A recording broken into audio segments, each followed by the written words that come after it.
One of the biggest problems people have with landscape painting is understanding that there are three layers. There is a foreground, a middle ground, and a background. Thinking about that in advance gives you a huge advantage.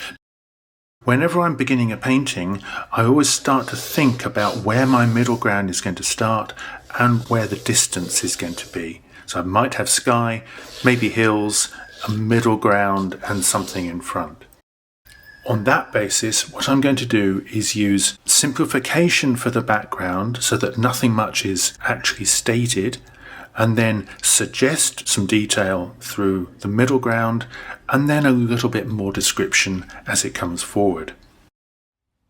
So let's try a typical landscape. I'm just going to use a little bit of colour to fill in a sky.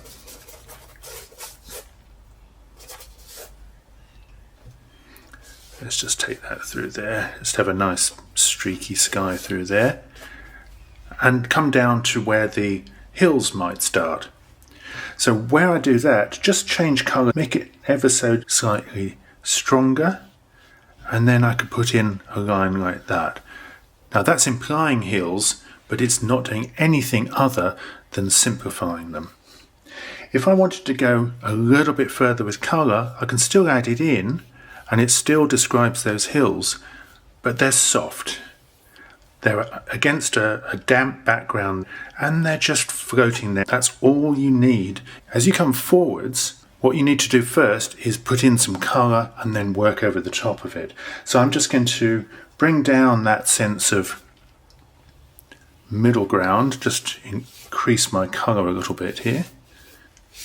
Bring it forwards. Put a little variation in it perhaps.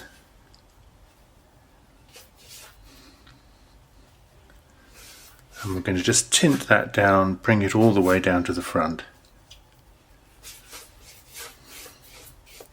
So I've now got a landscape. I've got nothing down here in the middle ground and the foreground, but I've definitely got a background. So this is now dry, and I'm just going to take a smaller brush and just start to place in a little suggestion of things through the middle here. Now if I do this in a variety of shapes like this, I can just imply trees and maybe fields.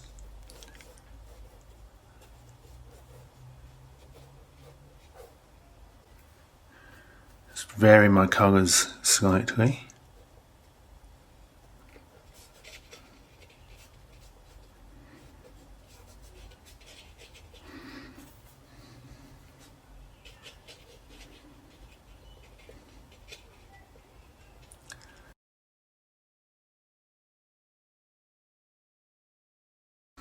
So all of these shapes will hopefully imply distance.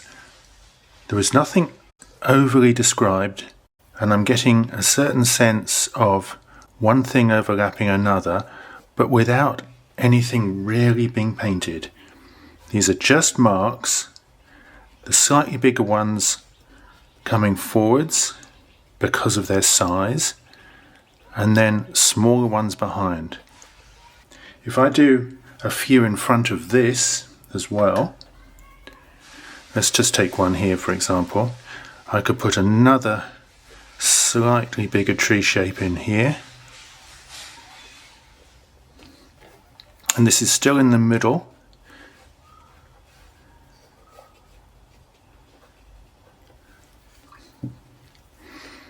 Take that across. A little bit more water.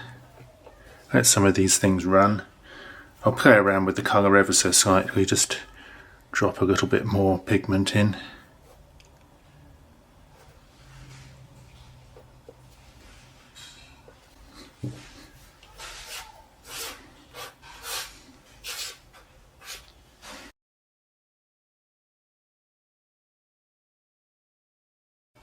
So just a little bit of description, but not too much. I just want to imply that I've got some trees and some fields which are overlapping, going all the way back, and there's a little bit of light in there, a little bit of light and dark.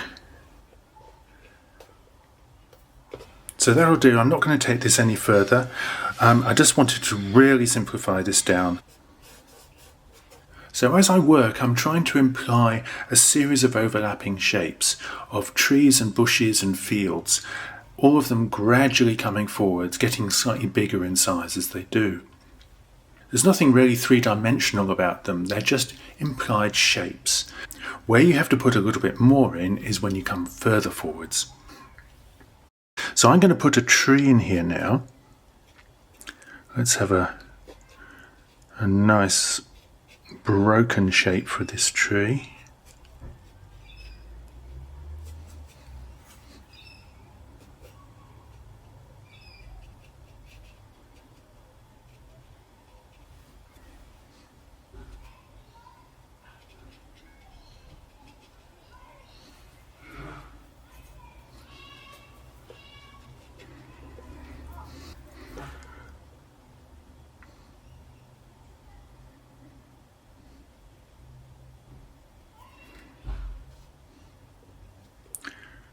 We'll just get a few branches and things happening through it.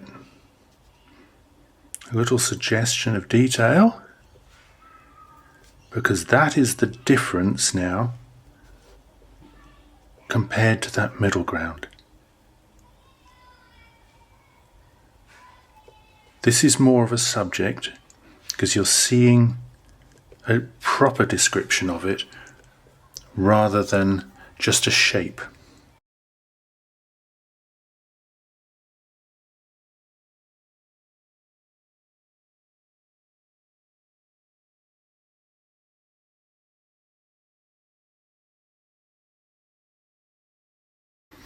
So it's a little bit stronger.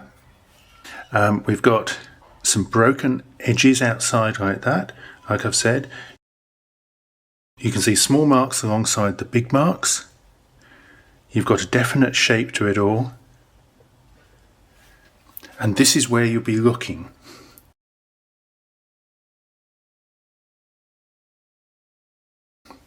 So adding a little bit of darker texture in the foreground like this. Let's put in a little fence or something as well.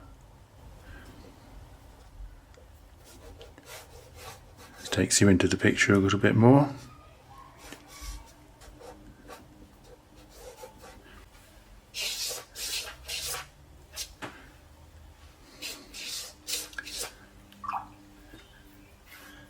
And I'm just going to boost up the colour along the bottom here a touch, just to make that a more interesting look.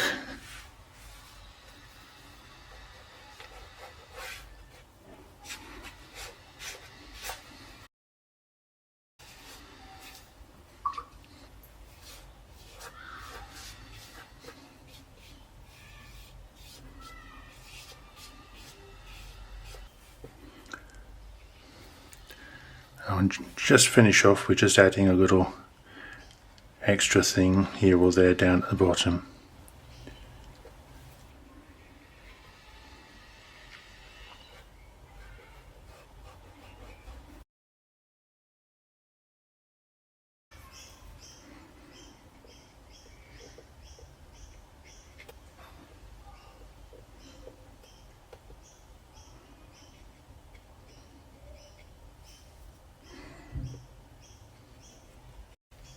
So that's it, that's all I need to do. I've got a landscape now with a main subject which is described better than anything else in the picture. It's also darker. And I've got a selection of things going backwards and proper distance there with hazy hills in the background. So remember, if you're doing this, you want to simplify. You want to have a very, very simple, soft background, have a middle ground which is just suggesting things, and then a foreground where you're describing something a little bit more. You can get almost any landscape painting to work for you if you just consider these 3 layers. If you've enjoyed this and you'd like to see more, take a look at my other YouTube videos or go along to my Patreon channel where I have demonstrations with a lot more explanation.